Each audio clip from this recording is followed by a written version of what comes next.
और विरोध करता हूँ। ब्रिजमोहन जी, गांधी जी भी राम का नाम लिया करते थे। हाँ, ब्रिजमोहन जी। माननीय सभापति महोदय, मैं इस देश के इतिहास में पहली बार एक ऐसा बिल लाया गया है जो ग्रामीण अर्थव्यवस्था को ताकत देगा, जो ग्रामीण अर्थव्यवस्था को मजबूत बनाएगा, भारत के गांवों को स्वावलंबी बनाएगा, भारत के गांवों को बेरोजगारी से मुक्त करेगा, भारत के गांवों को साधन से युक्त करेगा, भारत के गांवों को सिंचाई से युक्त करेगा, भारत के गांवों को संसाधन से युक्त करेगा, भारत के गांवों में सड़क, पानी, बिजली ये मिलेगी, भारत के गांवों में जल संसाधन मजबूत होंगे, बाढ़, सूखा और भूकंप आने पर भारत के जो गांव हैं, अगर कोई ऐसी महामारी आएगी तो उसका सामना करने की शक्ति प्राप्त होगी। ऐसा एक विधेयक इस सदन में 2005 के मनरेगा विधेयक को विलुप्त करके और नया विधेयक लाया जा रहा है। मैं इसके लिए देश के प्रधानमंत्री जी को और ग्रामीण विकास मंत्री शिवराज सिंह चौहान जी को बहुत बहुत बधाई देता हूं, बहुत बहुत शुभकामनाएं देता हूं। माननीय सभापति महोदय, अभी माननीय जयप्रकाश जी बोल रहे थे, देखिए प्रभु राम जी अगर चाहते हैं, 500 साल तक प्रभु राम जी का मंदिर नहीं बना था, प्रभु राम जी ने जब चाहा तो राम जी का मंदिर बन गया। अब प्रभु राम जी चाहते हैं कि गांवों का विकास हो, प्रभु राम जी चाहते हैं कि विकसित भारत के साथ साथ में विकसित गांव बने, और इसके लिए प्रभु राम जी ने शायद शासन ने भी नहीं सोचा होगा। वी का मतलब है विकसित, बी का मतलब है भारत, जी का मतलब है गारंटी, और आर का मतलब है रोजगार, आजीविका का मतलब है आर, मिशन का मतलब है एम, जी राम जी बीबी, जी राम जी नाम अपने आप आ गया, इसको किसी को लाने की जरूरत नहीं पड़ी, और इसके लिए मैं प्रधानमंत्री जी को बधाई देता हूं। राम राज्य लाने के लिए इस देश में राम राज्य लाने के लिए, अरे हमारे गांव गांव में लोग राम राज्य की कल्पना करते हैं, उसी राम राज्य को लाने के लिए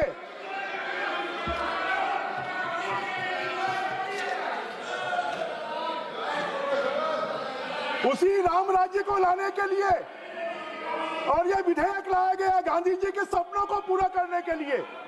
आपने तो गांधी जी के नाम, खाली गांधी जी का नाम लिया है, उनको ब्रांड के रूप में उपयोग किया है। अगर गांधी जी के सपनों को साकार करने का काम कोई कर रहा है तो ये नरेंद्र मोदी जी की सरकार कर रही है, इसके लिए मैं बधाई देना चाहता हूं।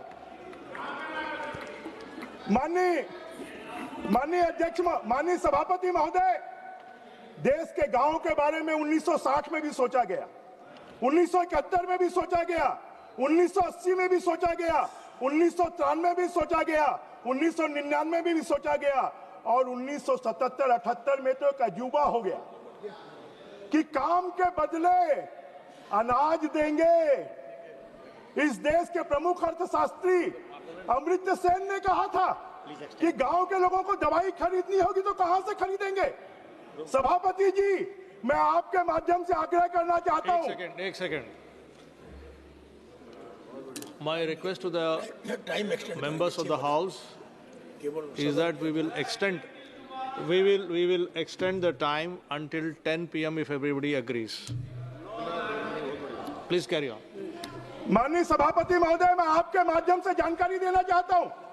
1977-78 में इन्होंने एक बड़ा काम किया जिसको पूरे देश के लोगों ने आलोचना की कि काम के बदले अनाज देंगे। अमर्त्य सेन जो इस देश के बड़े अर्थशास्त्री हैं, उन्होंने कहा कि गांव के लोग दवाई के बदले क्या अनाज देंगे, उनको दवाइयां मिलेंगी, इलाज करवा पाएंगे। देश के आयोग ने कहा कि आप 1 रुपए के अनाज के पीछे 3 रुपए आप खर्चा कर रहे हैं, 2 रुपए उसके ट्रांसपोर्टेशन में खर्चा हो रहा है। इतनी अनीति करने वाले लोगों के साथ में अन्याय करने वाले लोग आज यहाँ पर खड़े होकर बात कर रहे हैं। मैं आपसे कहूंगा, माननीय अध्यक्ष महोदय कोटा से आते हैं, जरा अगले महीने की जो तनख्वाह है वो जरा कोटा की कचौड़ी के रूप में इनको दे दीजिए तो ज्यादा अच्छा होगा। और राहुल गांधी जी को तो हरियाणा की जलेबी पसंद है, उनकी तनख्वाह जलेबी के रूप में दे दीजिए। क्या आप इसको स्वीकार करेंगे क्या? जब आप इसको स्वीकार नहीं करेंगे तो आपने इतना घोर अन्याय क्यों किया था कि लोगों को काम के बदले अनाज देकर उनके रोजगार छीनने का काम किया था? उनके साथ में उनकी अर्थव्यवस्था को आपने ठप कर दिया था। आपके पॉइंट वाइज बोलिए, सुनना मत उनको। माननीय अध्यक्ष महोदय, मैं नरेगा में ही बात कर रहा हूं। माननीय अध्यक्ष महोदय, ये जो नरेगा है ये 100 दिन की जगह 125 दिन का रोजगार देगा। इसका क्या आप स्वागत नहीं करते? इसका क्या आप स्वागत नहीं करते हैं?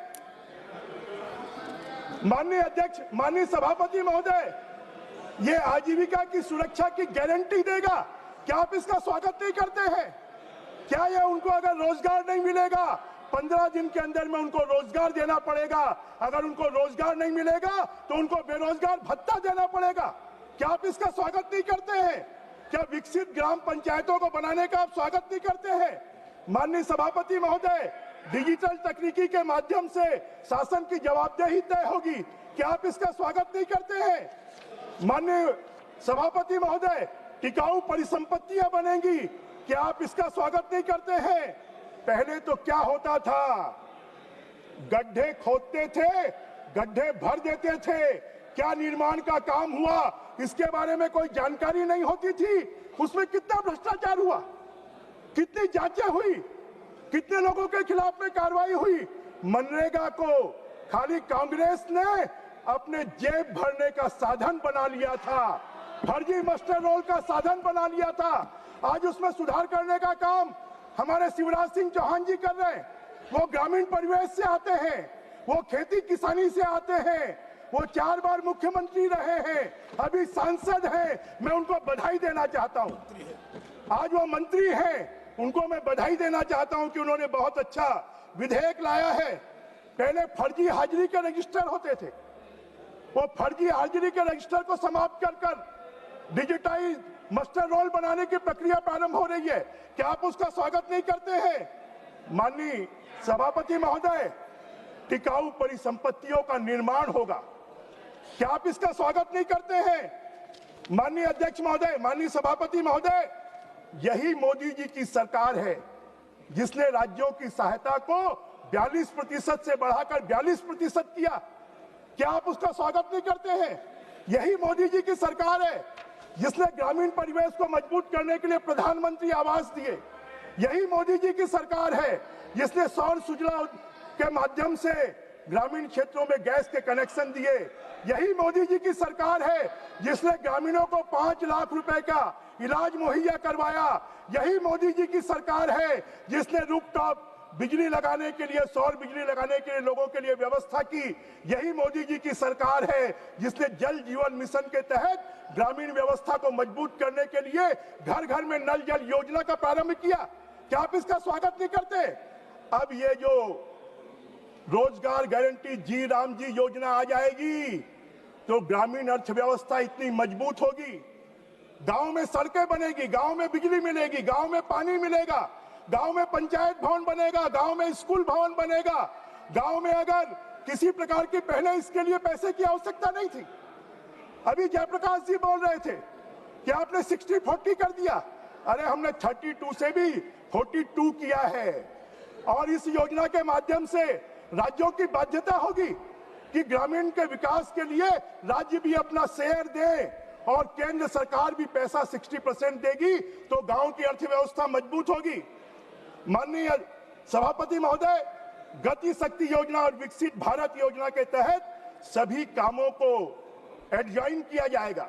सबमर्जेंस के तहत वहां पर विकास के काम किए जाएंगे। गांव को आजकल हम देखते हैं कि शहरों की अर्थव्यवस्था खराब हो रही है, शहरों की ट्रैफिक व्यवस्था खराब हो रही है। लोग अपने काम के लिए, अपने रोजगार के लिए शहरों में पलायन कर रहे हैं। जब विकसित गांव होंगे तो फिर वहां का नौजवान शहरों में नहीं आएगा, वो अपने गांव में ही काम करेगा। जब खेती के लिए सुविधाएं होंगी तो अपने गांव में ही काम करेगा। माननीय सभापति महोदय, ये आर्थिक बदलाव होगा जब गांव में, अभी केंद्र सरकार ने तय किया है, कांग्रेस के जमाने में रोजगार गारंटी योजना के लिए 30,000 करोड़ से 40,000 करोड़ मिलते थे। अभी मोदी जी की सरकार आने के बाद 60,000 करोड़ से लेकर 90,000 करोड़ तक मिल रहे हैं। अब आने वाले समय में 1.5 लाख करोड़ रुपए ग्रामीण अर्थव्यवस्था में खर्च होंगे। 1.5 लाख करोड़ रुपए। इन 1.5 लाख करोड़ रुपए के माध्यम से गांव का विकास होगा। माननीय सभापति महोदय, सबसे बड़ा काम, आपने कभी इसकी चिंता नहीं की। भारत के खाद्यान्न उत्पादन को बढ़ाने के लिए हमारे किसान परेशान होते थे कि खेती के समय पर उनको मजदूर नहीं मिलते थे। अब यह कर दिया कि राज्य सरकार 60 दिनों का समय खेती के लिए तय कर सकती है और उन खेती के दिनों में ये रोजगार गारंटी के काम नहीं खोले जाएंगे। खेती के लिए मजदूर मिलेंगे, हमारे खेती को प्रोत्साहन मिलेगा। इससे बड़ा क्या आप इसका स्वागत नहीं करते हैं? कितना बड़ा निर्णय हमारे ग्रामीण विकास मंत्री जी ने लिया है। माननीय अध्यक्ष महोदय, मैं आपके माध्यम से हमारे विपक्षी साथियों से पूछना चाहता हूं, इसके अगर आप उद्देश्य पढ़ेंगे, ग्राम पंचायतों के विभिन्न आवश्यकताओं को पूरा करने के लिए प्रधानमंत्री गति शक्ति के साथ एकीकृत विकसित ग्राम पंचायत योजना के माध्यम से अभिसरण, संतृप्ति चलन योजना और पूर्ण सरकारी परिधान को संस्थागत करने हेतु भू स्थानिक प्रणाली, डिजिटल लोक अवसंरचना तथा संचालित ब्लॉक, जिला, राज्य और राष्ट्रीय स्तर पर संचालित ऐसी योजनाओं के साथ जिला और राज्य योजना का तंत्र बनाएंगे। कंक्लूड कीजिएगा। एक केंद्रीय तंत्र बनेगा, एक राज्य का तंत्र बनेगा, एक जिले का तंत्र बनेगा और उसके लिए पूरे नियम अगर कोई बनाएंगे तो केंद्र की सरकार बनाएगी और उस तंत्र के माध्यम से पूरे देश के गांवों को विकास की योजनाएं बनाई जाएंगी। धन्यवाद जी। माननीय सभापति जी, बस 3-4 मिनट लूंगा आपका। धन्यवाद जी। मैं पहला वक्ता हूं तो कृपया मुझे समय देंगे तो अच्छा होगा। नहीं, आप समय। माननीय सभापति महोदय, नहर, बाढ़, विपतन जलमार्ग, चेक बांध, मोहरबंद तथा भूमिगत बांध का निर्माण, तालाब, टैंक, रिसन, पुनर्भरण, गड्ढे, पुनर्गरण, साफ्ट, अंतर सबसेक्शन, कुएं, सहबद्ध जल संचयन संरचना का निर्माण, पुनरुद्धार, खुले कुएं द्वारा सिंचाई, सूक्ष्म सिंचाई, जलमार्ग तथा क्षेत्रीय जल वितरण प्रणाली, सामुदायिक। धन्यवाद मानवर। माननीय सभापति महोदय, मुझे विकसित भारत गारंटी और रोजगार। एक सेकेंड मैं समापन कर दूं। आप कंक्लूड कीजिए। माननीय सभापति महोदय, मैं इस जी राम जी विधेयक के लिए अन्य प्रधानमंत्री जी को, शिवराज सिंह चौहान जी को, कि उन्होंने एक ऐतिहासिक बिल लाया है और पूरे सनातन की भावना, पूरे हिंदुत्व की भावना कि जी राम जी का ऑटोमेटिक नाम उभर कर सामने आ गया। इसके माध्यम से जब जी राम जी का नाम लेंगे तो इसमें भ्रष्टाचार रुकेगा, इसमें गलत काम रुकेगा और जो गांव की अर्थव्यवस्था है वो मजबूत होगी। मैं प्रधानमंत्री जी को और शिवराज सिंह चौहान जी को धन्यवाद देते हुए आपने समय दिया, इसके लिए मैं आभार व्यक्त करता हूं। जय हिंद। और छत्तीसगढ़ का भी विकास तेजी से होगा क्योंकि छत्तीसगढ़ धन्यवाद माननीय सभापति महोदय। और वहां का सभापति महोदय,